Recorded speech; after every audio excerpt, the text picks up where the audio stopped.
Round one. Salve Omnes, and welcome back to the channel. I've done a few guides on this channel so far, but over halfway into year 3 and I've yet to cover the first hero that was released to us in February, the Black Prior, or as advertised, Vortiger of the Knight faction. Black Prior is a heavy class hero wielding a sword and Kite Shield. Upon release, the hero had some bigger damage numbers and a few bugs, but has since been patched several times to bring the hero down to a more balanced level. Before we start, I want to thank you all so much for supporting the channel. We recently hit 2,000 subscribers. I honestly don't deserve all you amazing people.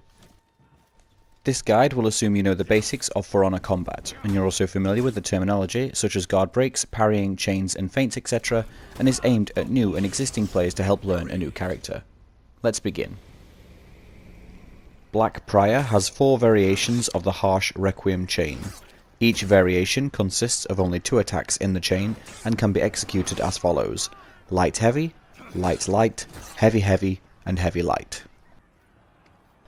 Light openers deal 15 damage from all sides. Light finishers deal 17 damage from all sides. All of Black Prior's light attacks are 500 milliseconds in duration. Heavy openers from the side hit for 30 damage. Top heavy openers are slightly slower and hit for 35 damage. Heavy finishers all have the same speed and deal 35 damage. Light openers have superior block during startup. By successfully timing a light attack against an opposing attack of the same direction, Black Prior will block and strike the opponent. The superior light attack will become unblockable and deal an increased 20 damage. Black Prior is able to continue with his or her chain afterwards, but this attack can only be used against attacks that can be blocked normally. Heavy finishers of the Black Prior boast the undodgeable property.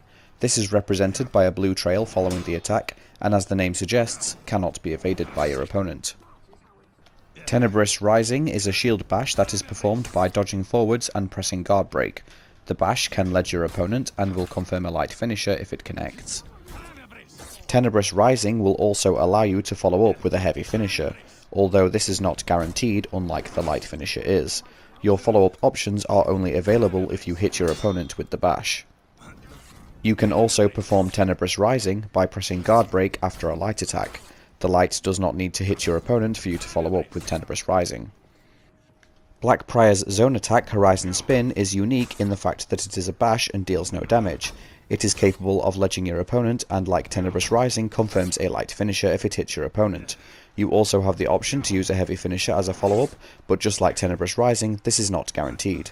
Unlike Tenebrous Rising, however, you can follow up with an attack even if your zone misses. Horizon Spin comes out somewhat delayed compared to Tenebrous Rising, and as such requires a delayed dodge to evade successfully. This can lead to interesting bash mix-up options provided that you can manage your stamina efficiently during a fight. Perform Hawk's Charge by pressing guard break during the startup of a heavy opener. This is yet another shield bash variant available to Black Prior, albeit with considerable range. You can confirm a light finisher if the bash hits. You also have a heavy follow-up option, although it is not guaranteed.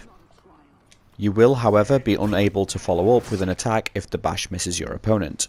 It's also worth noting that the recovery is quite high on this move, and if it misses, your opponent will more than likely get a guard break against you. Dodging forwards and pressing heavy attack performs Tenebrous Thrust. This attack deals 20 damage and always strikes top guard. It is considered a chain starter and it cannot be feinted once started. Tenebrous Thrust, however, has superior block during startup. You can use this against opposing top attacks. The attack will become unblockable but will not deal any increased damage. This has its uses due to the automatic guard switch, but lacks the bash follow-up offered by a superior light. When unlocked and sprinting towards your opponent, press heavy attack to perform a sprint attack. This will always hit your opponent's left guard for 25 damage. The attack is rather slow and cannot be used to start chains. It has decent tracking so can be used somewhat effectively against fleeing opponents, but due to its highly telegraphed nature, should not be used to initiate fights against opponents aware of your presence. Black Prior's Kite Shield is for more than just bashing. Similar to heroes like Conqueror and Valkyrie, your guard will change to match the direction of your dodge. Unlike those heroes, however, Black Prior does not get superior block on dodges and cannot repel attacks that you dodge into. Black Prior has access to full block by way of Bulwark stance. You can enter Bulwark stance by moving and holding your guard downwards. Whilst in Bulwark stance, you will be able to block attacks from all directions. However, this is only a regular block, as such you will still take chip damage from heavy attacks. Stamina regeneration will stop whenever you maintain Bulwark stance, and will resume immediately after you exit. Like all full block stances, you will be unable to counter guard break. However, Black Prior is able to move while maintaining Bulwark stance. Black Prior is able to cancel the recovery of light attacks and heavy attacks into Bulwark stance. Similarly, you can enter Bulwark stance immediately after blocking an attack. Using both of these Bulwark stance cancels is key to utilising Black Prior effectively and getting the most out of Bulwark stance's offensive and defensive capabilities. By pressing heavy attack whilst in Bulwark stance, you can perform the Bulwark Slash. This attack deals 30 damage and is unblockable. It always hits your opponent's left guard and can be feinted immediately or with a very slight delay. Bulwark Slash acts as a chain starter and allows for follow-up attacks. With effective use of Bulwark stance cancels, Black Prior is able to keep up considerable pressure against opponents with this move. Now for the Black Prior's signature technique, the Bulwark Counter. Bulwark Counter is a counterattack that is performed by pressing light attack whilst in Bulwark stance. When timed correctly against attacks of various natures, Black Prior will flip the opponent over his or her shield and strike the opponent with an unblockable attack against their left guard, dealing 30 damage. The Bulwark Counter can be used against normal attacks and unblockable attacks. It can also be used to counter bash attacks, including bashes that function more like grabs. Bulwark Counter can be used to flip multiple opponents simultaneously.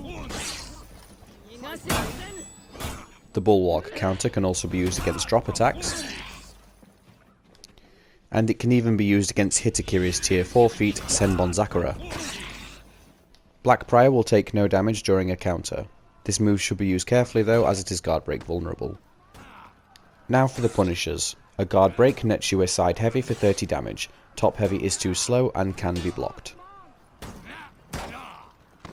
Wall splats are awkward. Black Prior has very bad recovery from throws, so the punishers here are unreliable at best. With proper timing, you can get a top heavy for 35 damage. Side heavies for 30 damage are quicker and more likely to land. Guard switching sometimes plays a role here too, as does distance from the wall. My advice is simply to throw a heavy from the side your guard is in at the time for a more consistent punish. Heavy parries give you 3 options. You can light attack for 15 damage with a potential follow-up, or you can perform either Tenebrous Rising or your zone with a light finisher for 17 damage.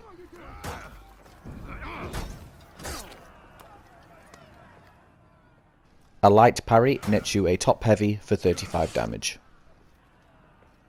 Successfully guard breaking your opponent when you are out of stamina will net you a light attack from any direction for 15 damage. Unfortunately, seeing as Black Prior's throw recovery is so poor, wall splat punishers are non-existent when out of stamina. At least I wasn't able to make them work. Save yourself the trouble and just throw a light attack, or throw only if there is an environmental hazard nearby you can take advantage of. Parrying a light attack when you are out of stamina will give you a light of your own for 15 damage, direction doesn't matter. When throwing an out of stamina opponent, your throw direction does not matter. The punish is light into heavy for a total of 50 damage. Now while you can switch your guard direction for this punish, I recommend simply throwing the attacks without changing your guard position due to the poor recovery from Black Prior's throw. Parrying an out of stamina opponent yields 2 options for you. You can confirm a light into heavy for 50 damage, or you can perform Tenebrous Thrust into a heavy finisher for a total of 55 damage. On revenge activation, you input a light attack into a heavy finisher for a total of 66 damage. Sinister Shield sacrifices 25 HP to grant an ally a 45 HP shield for 10 seconds, with a cooldown of 45 seconds. This is a fantastic tier 1 feat that has very good range and doesn't even need line of sight to successfully activate, from keeping an ally alive a little longer or saving them from the brink of death just long enough to activate revenge. This is a solid choice for most games, and the health loss can easily be mitigated by healing ward. Iron Lungs merely lets you sprint while out of stamina. Unlocking from enemies is very dangerous with the recent escape changes, so there is little, if not no reason ever to choose this feat. Speed Revive of course is another strong feat. Quicker revives can turn the tables in team fights. This is a solid choice for Breach where revives are crucial. Strong synergy with the Rising Dawn perk. Healing Ward regenerates 5 HP per second whilst in Bulwark stance. This is arguably the strongest healing feat in the game. Being able to heal on the spot is very strong, and given Blackprior's movement capability in stance and defensive options, this serves as a pressure tool, also forcing aggressive approaches from your opponents. The healing stacks with zone healing from Dominion and the healing zone in Breach, giving you less downtime. In fact, while playing in Breach, this feat gives you the luxury of never needing to visit the healing zone at all. Doom Banner places an 8 meter AoE radius on the point of activation, which reduces enemy defenses by 20% for those caught inside. The banner lasts for 30 seconds regardless of whether or not you're still alive after placing it, and has a 90-second cooldown. This can influence teamfights if it is placed strategically in places that will affect the entire enemy team. It is helpful, but it is the weakest of all the 3 tier 2 choices. Inspire is still strong despite its increased cooldown of 2 minutes. You generate a 10 meter AoE radius that buffs you and your team's damage by 20%, lasting 20 seconds. In Dominion, this causes soldiers to sprint forward. In Breach, this speeds up the pikemen, and you can charge into a fight near the ram with the pikemen in tow. If used by defenders, the pikemen when inspired can do a lot of damage to the ram in a short amount of time. Oathbreaker removes a target's shield and prevents them from getting any other shields for 10 seconds, 2-minute cooldown. The main use of this is to remove a revenge shield from someone you and your team is ganking, almost guaranteeing their death. While that sounds good, the long cooldown makes this feat underwhelming. Coordination in ganks prevents revenge from being an issue most of the time. Punch Through doubles block damage. Blocked attacks feed revenge in team fights. The chip damage is not enough to compensate, and seeing as chip damage cannot kill opponents, this is a waste of a choice. Tough as Nails raises max HP by 15%. While the nerf to this feat did hurt its viability a little, it's still Blackprior's best tier 3 option. When combined with Bulk Up and Bastion perks, Blackprior becomes quite tanky when occupying a zone. More HP is always nice, especially on a hero that can regenerate on demand. Umbral Shelter generates 100 HP shields for you and all allies within a 16 meter AoE radius. The shields last 3 seconds and refresh 3 times for a total of 9 seconds of shields, with a 3-minute cooldown. While this does help in team fights and all those anti-ganking montages, it has a use in Breach for the defenders for protecting the commander in an emergency. Regenerate does exactly that. You regenerate 15 HP every 2 seconds so long as you're out of lock, not out of stamina, not sprinting, not attacking or doing anything else like using levers or climbing ladders or ballistas. Takes 3.5 seconds to activate. This feat is a terrible choice for any hero with access to it, let alone Blackprior who has Healing Ward, a much better version of this feat and at tier 2 no less. Never use this terrible feat which basically requires you to not play the game. Morale Booster thankfully is Blackprior's saving grace. This feat boosts all allies' damage by 50% for 30 seconds, regardless of how far away you are from your teammates, with a 3-minute cooldown. This very quickly turns teamfights in your favour, and coordinated assaults against the commander or a breaking team can be devastated if properly executed. Easily the strongest tier 4 feat available for Blackprior. Remedy can be ignored when using the all-powerful Healing Ward feat.